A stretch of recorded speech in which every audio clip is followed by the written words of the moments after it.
Recognizing that we're talking about devout Jews coming to the Americas, would it not be reasonable to expect that these immigrants would continue to live according to their customs and traditions? Yet the Book of Mormon gives only a few superficial mentions of the intricate and rich religious heritage enjoyed by Jews since the days of Moses.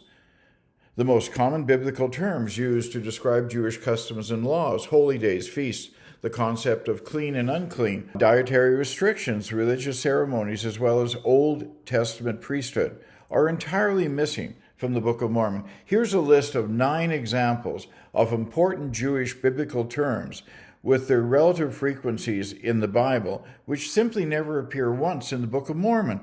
Passover, which is mentioned 59 times in the Bible. Ark of the Covenant, 49 times. Mercy Seat, 23 times. Burnt offerings, 39 times. Circumcision, 96 times. Incense, 121 times. Altars, 17 times. Son of Aaron, 97 times. Day of Atonement, 21 times. The Feast of the Tabernacle, 17 times. And the House of the Lord, which is mentioned 627 times in the Bible. The word Passover was used 59 times in the Bible, yet in the Book of Mormon, not even once. Is it not amazing that in a book supposedly written by ancient Israelites, that they would never once refer to the Passover, the most important holy day in all of Judaism? While the Israelites were in bondage in Egypt, Moses told the people to wipe the blood of a lamb on the side post and lintel. For the Lord will pass through to smite the Egyptians, and when he seeth the blood upon the lintel and on the 2 side posts, the Lord will pass over the door, and will not suffer the destroyer to come in upon your houses to smite you. And that's from Exodus 12:21-23. The Egyptians did not do this, and consequently they lost all their firstborn. This convinced Pharaoh that he should let God's people go. The significance of the Passover to the Jews cannot be overstated.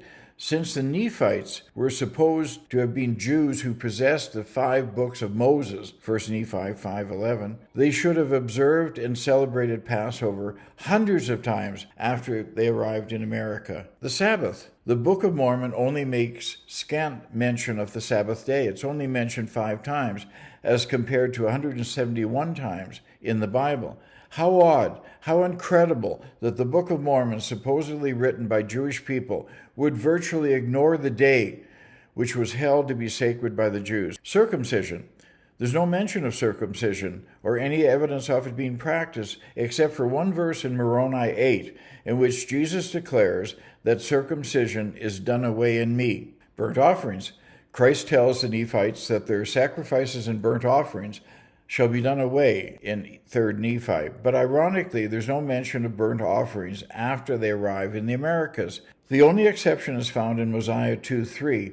Here it's explained that they also took of the firstlings of their flocks, that they might offer sacrifice and burnt offerings according to the law of Moses. Ceremonial cleanliness and unclean foods. There's no mention other than one reference found in the largely plagiarized portion of Isaiah. Most significantly, there's no mention of kosher eating.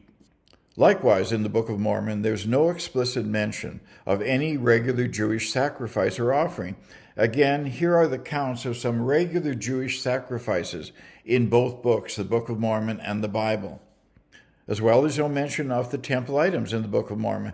The Jewish temple had several parts which were all important, such as the altar, incense, the shewbread, the court, and the Holy of Holies. Nephi claims that his temple was built after the manner of Solomon's temple, 2 Nephi 5:16, but none of these items are even mentioned in the Book of Mormon. The above, as well as the absence of any mention of the scores of Jewish dietary laws, leads Kurt van Heuvelin, an expert on Jewish cultural traditions, who I reference in my letter, to state the Book of Mormon is not an ancient history, but rather made up by someone who had a good imagination but very little understanding of ancient Jewish culture.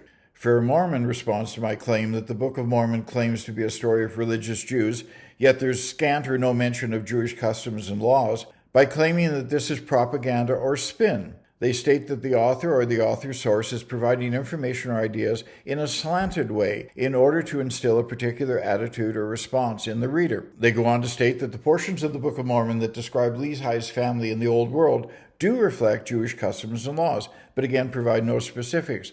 They also say there's strong evidence of a year of Jubilee in King Benjamin's address, and that there's a covenant emphasis from King Benjamin that is evidence of Jewish influence, that the Book of Mormon was edited and compiled by people living post-Christ, and that the Book of Mormon lists sins that are consistent with the Ten Commandments. That's it. Perhaps the Mormon apologist at Fair Mormon, who wrote this critique, should get out and actually meet a Jew.